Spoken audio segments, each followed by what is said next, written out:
ओम शांति। 24 जनवरी 2025 बाबा के महावाक्य। मीठे बच्चे, तुम एक बाप के डायरेक्शन पर चलते चलो तो बाप तुम्हारा रिस्पॉन्सिबल है। बाप का डायरेक्शन है, चलते फिरते मुझे याद करो। प्रश्न, जो अच्छे गुणवान बच्चे हैं उनकी मुख्य निशानियां क्या होंगी? उत्तर, वह कांटों को फूल बनाने की अच्छी सेवा करेंगे। किसी को भी कांटा नहीं लगाएंगे, कभी भी आपस में लड़ेंगे नहीं, किसी को भी दुख नहीं देंगे। दुख देना भी कांटा लगाना है। गीत, यह वक्त जा रहा है। ओम शांति। मीठे मीठे सिकिलधे रूहानी बच्चों ने नंबरवार पुरुषार्थ अनुसार इस गीत का अर्थ समझा। नंबरवार इसलिए कहते हैं क्योंकि कोई तो फर्स्ट ग्रेड में समझते हैं, कोई सेकंड ग्रेड में, कोई थर्ड ग्रेड में। समझ भी हरेक की अपनी अपनी है, निश्चय बुद्धि भी हरेक की अपनी है। बाप तो समझाते रहते हैं, ऐसा ही हमेशा समझो कि शिव बाबा इन द्वारा डायरेक्शन देते हैं। तुम आधा कल्प आसुरी डायरेक्शन पर चलते आए हो।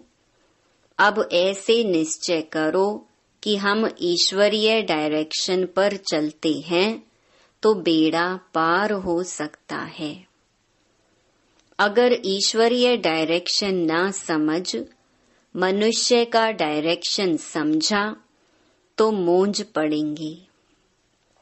बाप कहते हैं, मेरे डायरेक्शन पर चलने से फिर मैं रिस्पॉन्सिबल हूं ना। इन द्वारा जो कुछ होता है उनकी एक्टिविटी का मैं ही रिस्पॉन्सिबल हूं, उसको हम राइट करेंगे। तुम सिर्फ हमारे डायरेक्शन पर चलो। जो अच्छी रीति याद करेंगे वही डायरेक्शन पर चलेंगे। कदम कदम ईश्वरीय डायरेक्शन समझ चलेंगे तो कभी घाटा नहीं होगा। निश्चय में ही विजय है।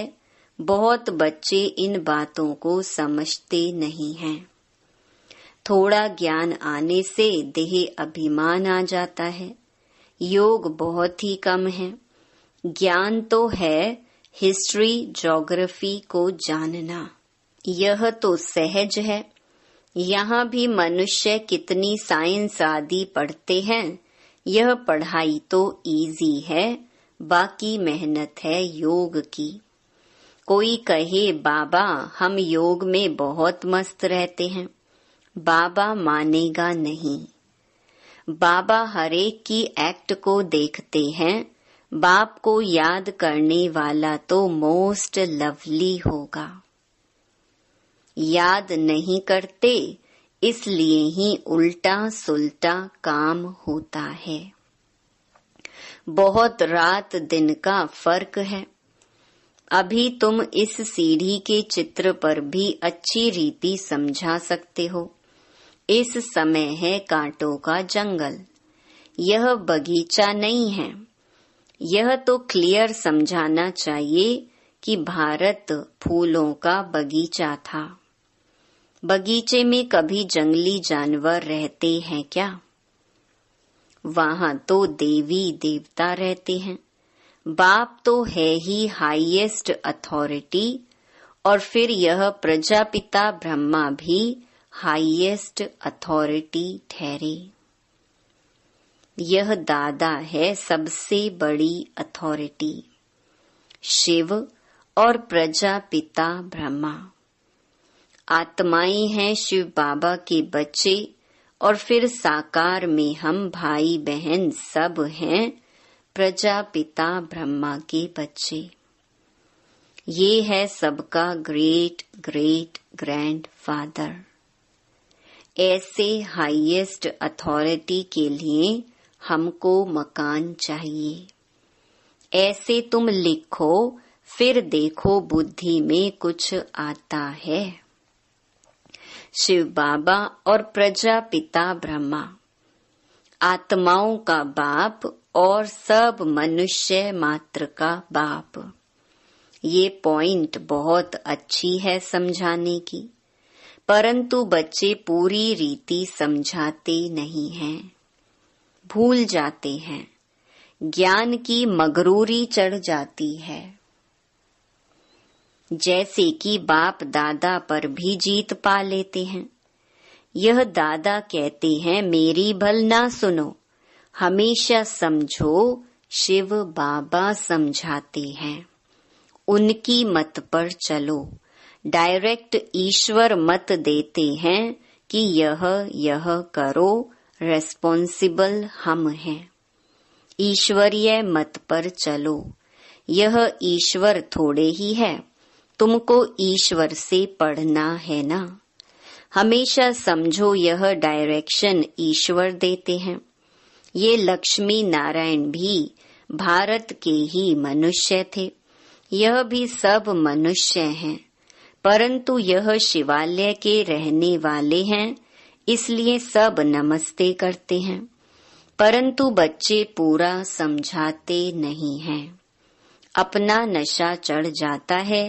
डिफेक्ट तो बहुतों में है ना। जब पूरा योग हो तब विकर्म विनाश हो। विश्व का मालिक बनना कोई मासी का घर थोड़े ही है।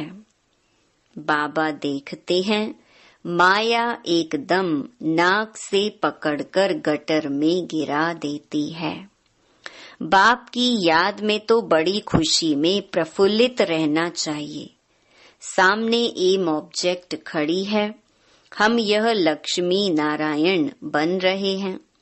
भूल जाने से खुशी का पारा नहीं चढ़ता है।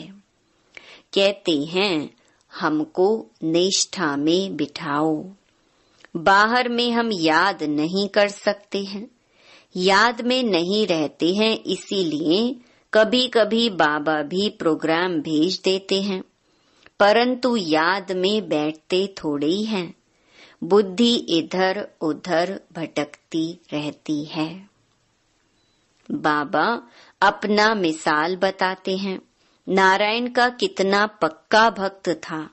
जहाँ तहाँ साथ में नारायण का चित्र रहता था, फिर भी पूजा के समय बुद्धि इधर उधर भागती थी। इसमें भी ऐसा होता है।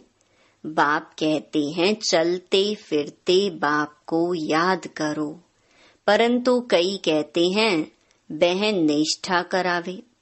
निष्ठा का तो कोई अर्थ ही नहीं है। बाबा हमेशा कहते हैं याद में रहो। कई बच्चे निष्ठा में बैठे बैठे ध्यान में चले जाते हैं, न ज्ञान न याद रहती, या तो फिर झुटके खाने लग पड़ते हैं। बहुतों को आदत पड़ गई है। यह तो अल्पकाल की शांति हो गई, गोया बाकी सारा दिन अशांति रहती है। चलते फिरते बाप को याद नहीं करेंगे तो पापों का बोझा कैसे उतरेगा। आधा कल्प का बोझा है, इसमें ही बड़ी मेहनत है।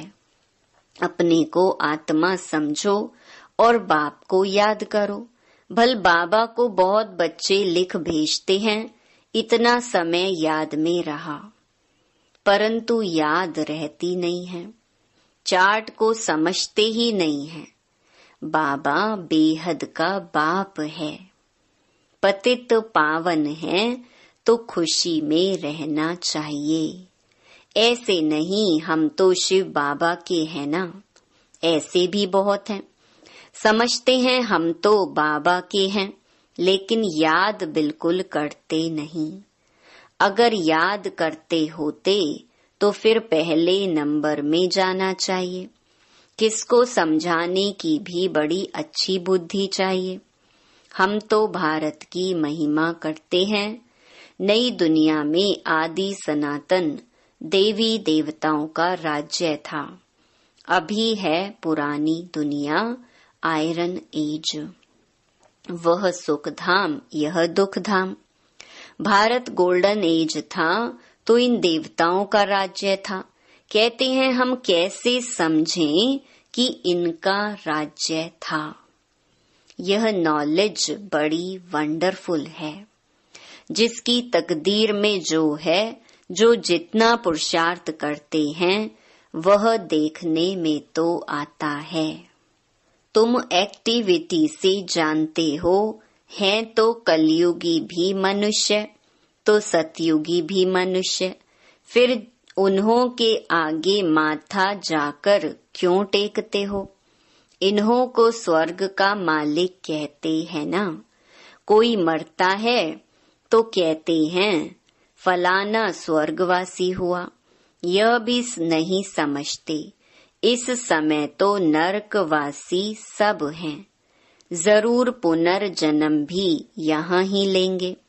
बाबा हरेक की चलन से देखते रहते हैं। बाबा को कितना साधारण रीति से किस किस से बात करनी पड़ती है, संभालना पड़ता है। बाप कितना क्लियर कर समझाते हैं। समझते भी हैं तो बात बड़ी ठीक है, फिर भी क्यों बड़े बड़े कांटे बन जाते हैं। एक दो को दुख देने से कांटे बन जाते हैं, आदत छोड़ते ही नहीं। अभी बागवान बाप फूलों का बगीचा लगाते हैं, कांटों को फूल बनाते रहते हैं। उनका धंधा ही यह है। जो खुद ही कांटा होगा तो फूल कैसे बनाएगा। प्रदर्शनी में भी बड़ी खबरदारी से किसको भेजना होता है। अच्छे गुणवान बच्चे वह जो कांटों को फूल बनाने की अच्छी सेवा करते हैं। किसी को भी कांटा नहीं लगाते हैं, अर्थात किसी को दुख नहीं देते।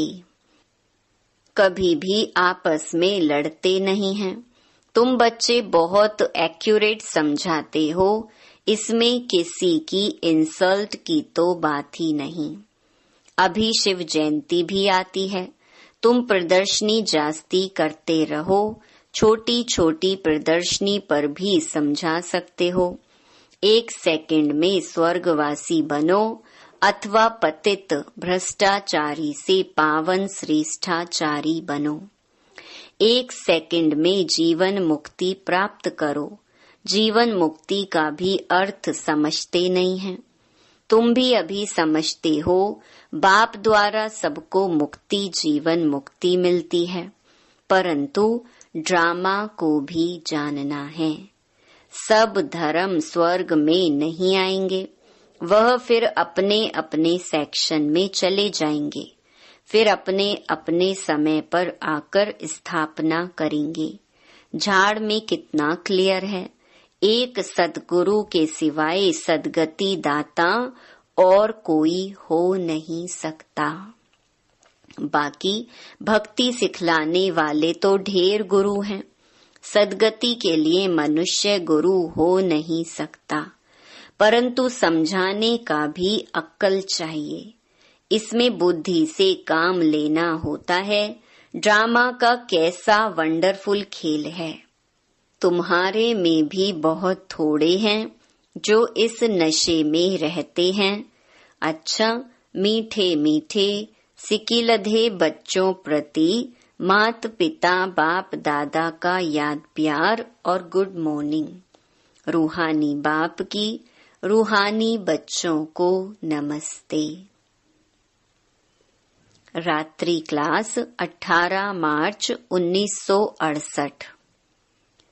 तुमको वास्तव में शास्त्रों पर वाद विवाद करने की कोई दरकार नहीं है। मूल बात है ही याद की और सृष्टि के आदि मध्य अंत को समझना है। चक्रवर्ती राजा बनना है, इस चक्र को ही सिर्फ समझना है। इनका ही गायन है सेकंड में जीवन मुक्ति। तुम बच्चों को वंडर लगता होगा, आधा कल्प भक्ति चलती है, ज्ञान रिंचक नहीं। ज्ञान है ही बाप के पास, बाप द्वारा ही जानना है। यह बाप कितना अनकॉमन है, इसीलिए कोटों में कोई निकलते हैं। वह टीचर्स ऐसे थोड़े ही कहेंगे। यह तो कहते हैं मैं ही बाप टीचर गुरु हूँ, तो मनुष्य सुनकर वंडर खाएंगे। भारत को मदर कंट्री कहते हैं क्योंकि अम्बा का नाम बहुत बाला है। अम्बा के मेले भी बहुत लगते हैं। अम्बा मीठा अक्षर है। छोटे बच्चे भी माँ को प्यार करते हैं ना, क्योंकि माँ खिलाती पिलाती संभालती है। अब अम्बा का बाबा भी चाहिए ना। यह तो बच्ची है एडॉप्टेड, पति तो है नहीं। यह नई बात है ना। प्रजापिता ब्रह्मा तो जरूर एडॉप्ट करते होंगे। ये सभी बातें बाप ही आकर तुम बच्चों को समझाते हैं। अम्बा का कितना मेला लगता है, पूजा होती है, क्योंकि बच्ची ने बहुत सर्विस की है। मम्मा ने जितने को पढ़ाया होगा उतना और कोई पढ़ा न सके। मम्मा का नामाचार बहुत है, मेला भी बहुत बड़ा लगता है। अभी तुम बच्चे जानते हो बाप ने ही आकर रचना के आदि मध्य अंत का राज सारा तुम बच्चों को समझाया है। तुमको बाप के घर का भी मालूम पड़ा है। बाप से भी लव है तो घर से भी लव है। ये ज्ञान तुमको अभी मिलता है। इस पढ़ाई से कितनी कमाई होती है, तो खुशी होनी चाहिए ना। और तुम हो बिल्कुल साधारण, दुनिया को पता नहीं है। बाप आकर यह नॉलेज सुनाते हैं। बाप ही आकर सभी नई नई बातें बच्चों को सुनाते हैं। नई दुनिया बनती है बेहद की पढ़ाई से। पुरानी दुनिया से वैराग्य आ जाता है। तुम बच्चों के अंदर में ज्ञान की खुशी रहती है। बाप को और घर को याद करना है। घर तो सभी को जाना ही है। बाप तो सभी को कहेंगे ना, बच्चों हम तुमको मुक्ति जीवन मुक्ति का वर्षा देने आया हूँ। फिर भूल क्यों जाते हो, मैं तुम्हारा बेहद का बाप हूँ। राजयोग सिखलाने आया हूँ। तो क्या तुम श्रीमत पर नहीं चलेंगे? फिर तो बहुत घाटा पड़ जाएगा। यह है बेहद का घाटा। बाप का हाथ छोड़ा तो कमाई में घाटा पड़ जाएगा। अच्छा, गुड नाइट, ओम शांति। धारणा के लिए मुख्य सार। पहला, एक बाप की याद से मोस्ट लवली बनना है। चलते फिरते कर्म करते याद में रहने की प्रैक्टिस करनी है। बाप की याद और खुशी में प्रफुल्लित रहना है। दूसरा, कदम कदम ईश्वरीय डायरेक्शन पर चल हर कार्य करना है। अपनी मगरूरी देह अभिमान का नशा नहीं दिखाना है। कोई भी उल्टा सुल्टा काम नहीं करना है। मूंझना नहीं है। वरदान, साधारण कर्म करते भी ऊंची स्थिति में स्थित रहने वाले सदा डबल लाइट भव। जैसे बाप साधारण तन लेते हैं, जैसे आप बोलते हो वैसे ही बोलते हैं, वैसे ही चलते हैं, तो कर्म भल साधारण है लेकिन स्थिति ऊंची रहती है। ऐसे आप बच्चों की भी स्थिति सदा ऊंची हो। डबल लाइट बन ऊंची स्थिति में स्थित हो, कोई भी साधारण कर्म करो। सदैव यही स्मृति में रहे कि अवतरित होकर अवतार बन करके श्रेष्ठ कर्म करने के लिए आई हैं, तो साधारण कर्म अलौकिक कर्म में बदल जाएंगे। स्लोगन: आत्मिक दृष्टि वृत्ति का अभ्यास करने वाले पवित्रता को सहज धारण कर सकते हैं। अपनी शक्तिशाली मनसा द्वारा सकाश देने की सेवा करो। जितना स्वयं को मनसा सेवा में बिजी रखेंगे, उतना सहज माया जीत बन जाएंगे। सिर्फ स्वयं के प्रति भावुक नहीं बनो, लेकिन औरों को भी शुभ भावना और शुभ कामना द्वारा परिवर्तित करने की सेवा करो। भावना और ज्ञान, स्नेह और योग दोनों का बैलेंस हो। कल्याणकारी तो बने हो, अब बेहद विश्व कल्याणकारी बनो। अच्छा, ओम शांति।